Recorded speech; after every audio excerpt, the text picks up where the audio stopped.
Olá, eu sou o Macorati e essa é a nossa videoaula semanal publicada toda segunda-feira no portal macorati.net.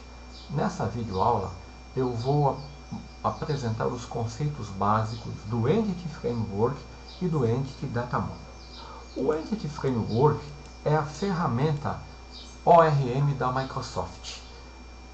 O Entity Framework é uma ferramenta que realiza o mapeamento objeto relacional e permite assim trabalharmos com classes que correspondem a tabelas em um banco de dados.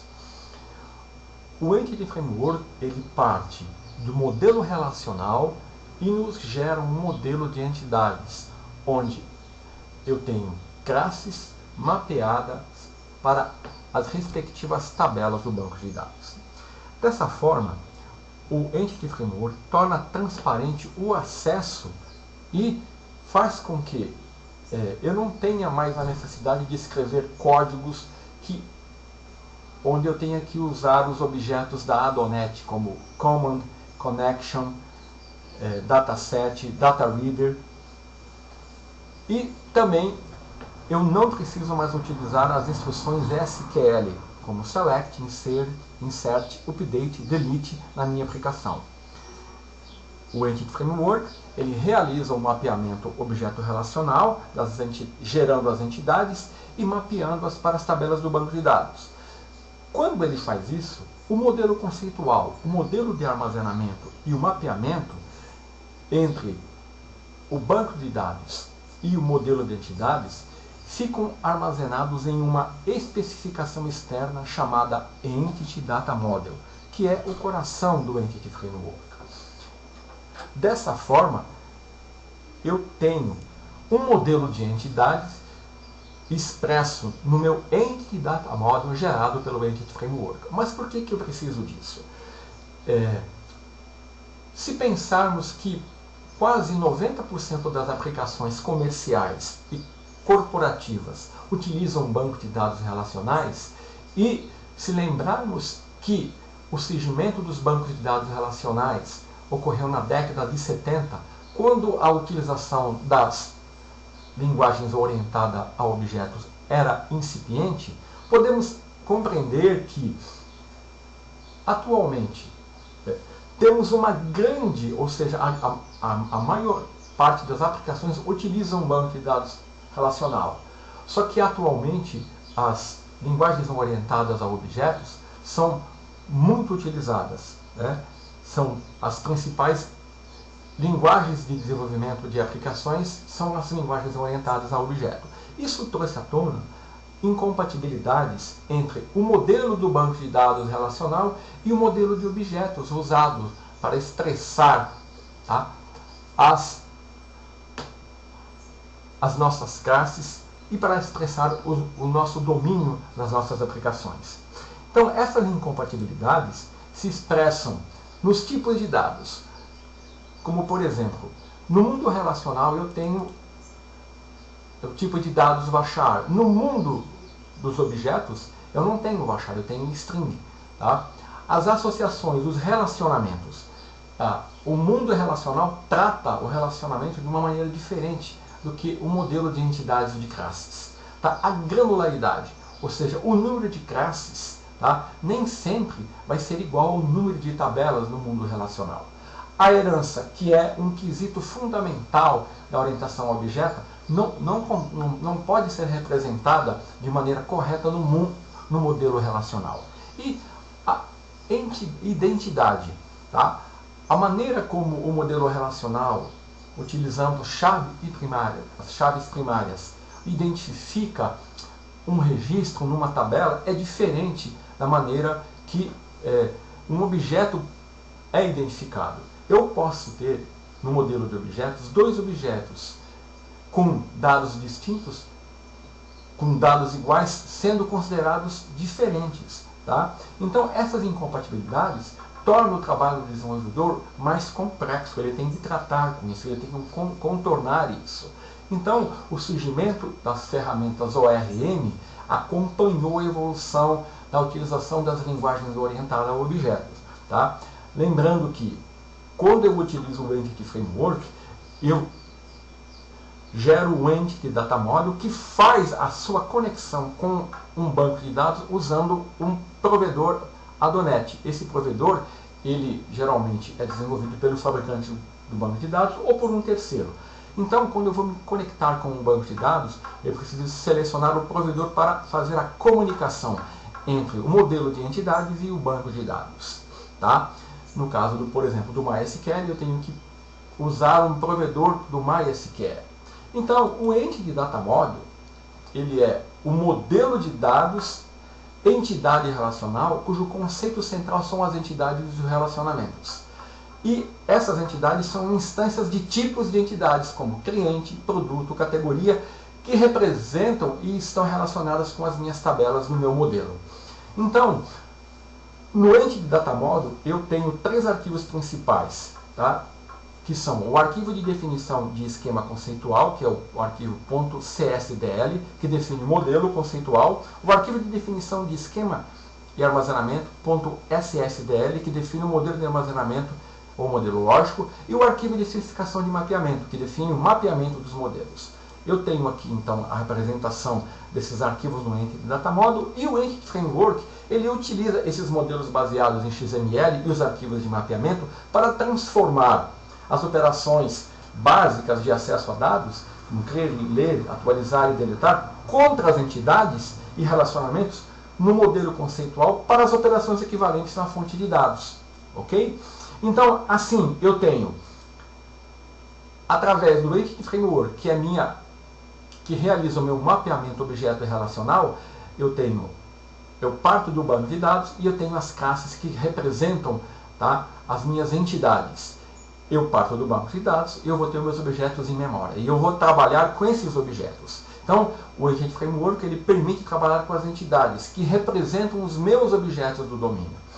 E ele substitui tanto a SQL, a linguagem SQL, como os objetos Adonet, por uma linguagem de consulta chamada Link, que eu vou utilizar e ela está mais ao nível das linguagens utilizadas na plataforma .NET, que seriam a VBNet e a linguagem C#. Então, o Entity Framework, ele proporciona uma solução que minimiza esses problemas de impedância, tá? E facilita a vida do desenvolvedor, tá? Fornecendo uma série de recursos. Então, vamos ver um exemplo de como funciona o mapeamento. Eu vou abrir aqui Visual Studio Express 2013 for Windows Desktop e vou criar uma solução onde eu vou realizar o mapeamento objeto relacional usando o Entity Framework e gerando o Entity Data Model. Então eu vou criar aqui um novo projeto, né? Clicar em Start New Project e vou selecionar uma linguagem. Eu poderia selecionar Visual C#, eu vou selecionar a linguagem VBNet e gerar uma aplicação Windows Phone. Eu vou colocar Entity Framework, Entity Data Model, VBNet. Eu vou criar uma solução e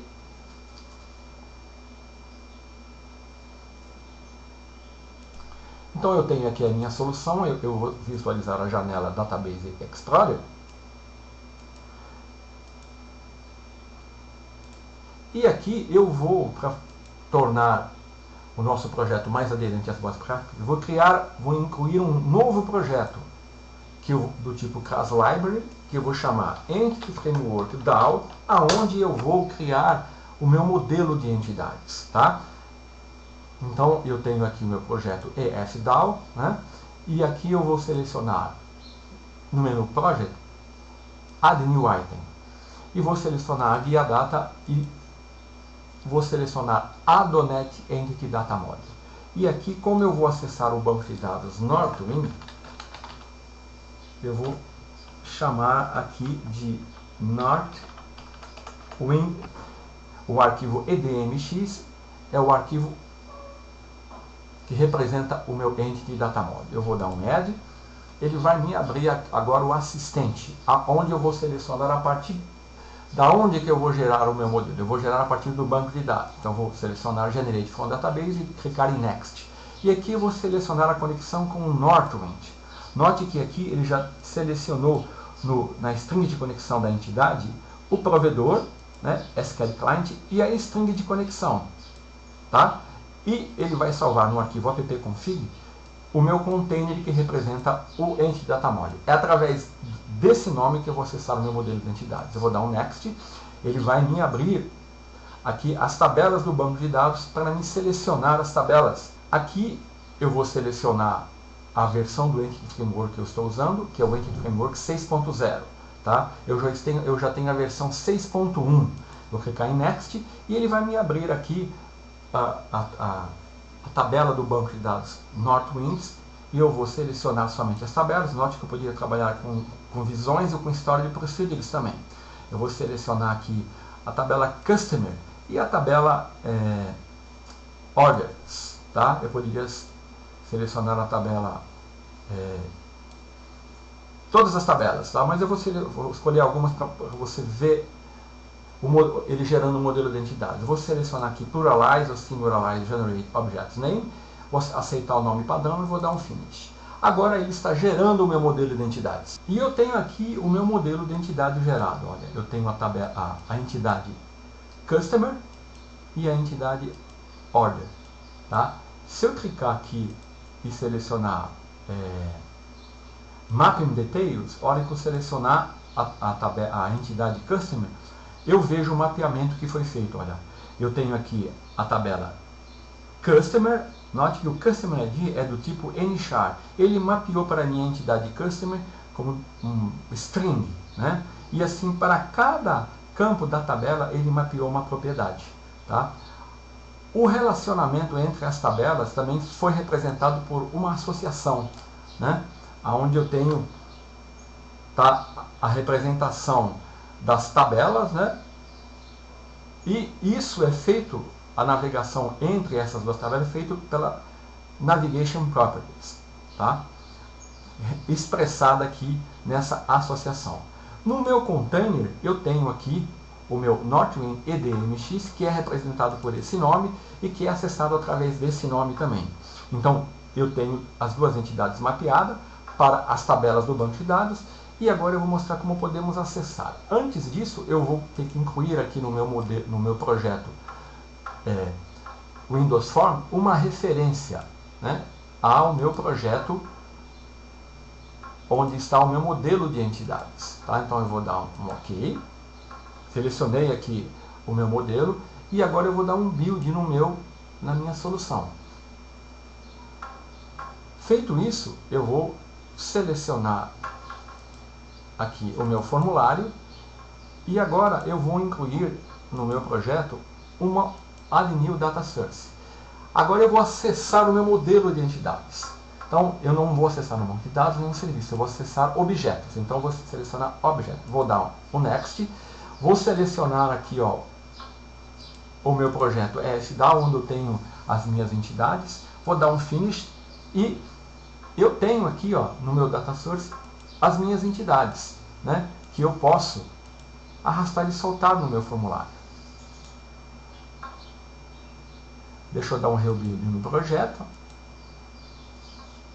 que ele está mandando. Pronto. Então agora eu vou fazer isso, eu vou arrastar e soltar a minha tabela Customer no meu formulário. Ele gerou aqui um Customer Binding Source que vai fazer a vinculação entre os objetos e os controles de formulário e o Customer Binding Navigator, que permite fazer a navegação. Agora eu vou clicar duas vezes no evento Load e vou acessar o meu modelo de entidades. Então, para fazer isso, eu tenho que dar um Imports aqui, né, no meu modelo. E para ganhar tempo, eu vou copiar e colar o código que faz isso. Tá? Aqui o código é só isso aqui. Né? Isso aqui veio a mais. Então aqui eu tenho, né, um contexto que cria onde eu estou declarando uma variável que cria uma instância do meu Entity Data Module, representado por Northwind Entities, e aqui eu estou usando a linguagem de consulta link, onde através do meu contexto eu acesso a minha entidade Customer e atribuo ao meu Binding Source. Tá? Se eu executar, note que aqui no meu arquivo EDMX eu tenho os arquivos que compõem o meu EDMX. Agora, se eu executar, eu vou poder visualizar as minhas entidades, tá, no meu formulário.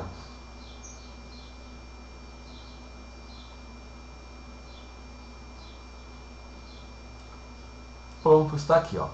Eu posso navegar, né, nas minhas entidades e, através desse código bem simples, eu, usando o meu Entity Data Module, representado pelo meu container aqui, que é o Not Entities, criei uma consulta onde estou acessando a minha entidade Customers e estou retornando todas as informações dos clientes armazenados nessa entidade, que é o meu modelo de entidades.